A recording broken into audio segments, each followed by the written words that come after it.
So I guess I'll start with a mess that is in. Hi, I'm Pellot. I'm the founder of GRL TRBL. We design enamel pins by women for women and obviously supporters of women too.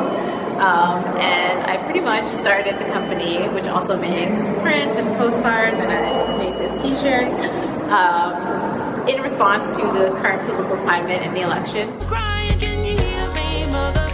I'm dying, can you hear me? I launched the company on March 21st, and the only reason why it even exists, to be quite frank, is because of our wonderful president. You know him, Mr. Donald Trump, the monster in chief.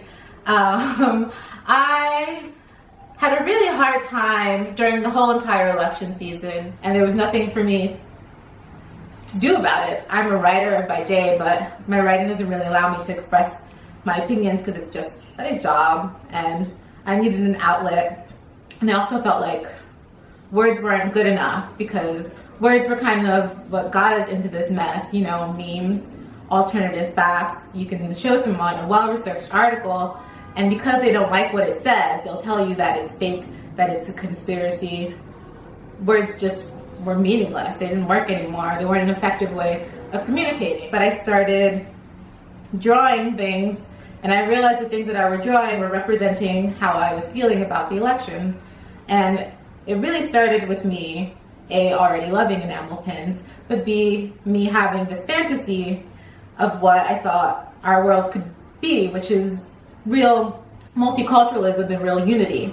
And so I drew these three fists, three women's fists, because I believe women will always be leaders of the resistance, whether they get their credit or not. And to me, with enamel pins, because their images can't be so complex, and they have to be punchy and eye-catching, that they're the perfect medium to make these kinds of political statements. And that's what all of my pins do.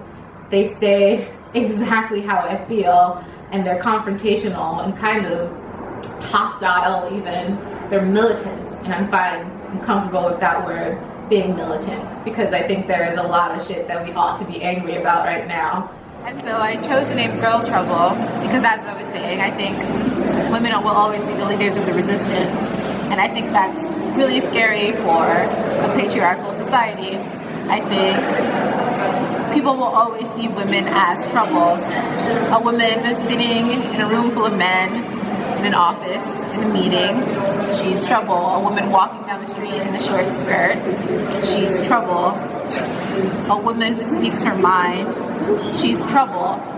But these are all acts of resistance, and these little tiny forms of rebellion add up to a better world for women and to a better world for us all, because as the saying goes, a society can only be measured by how it treats its most vulnerable citizens, and in many ways that is our women.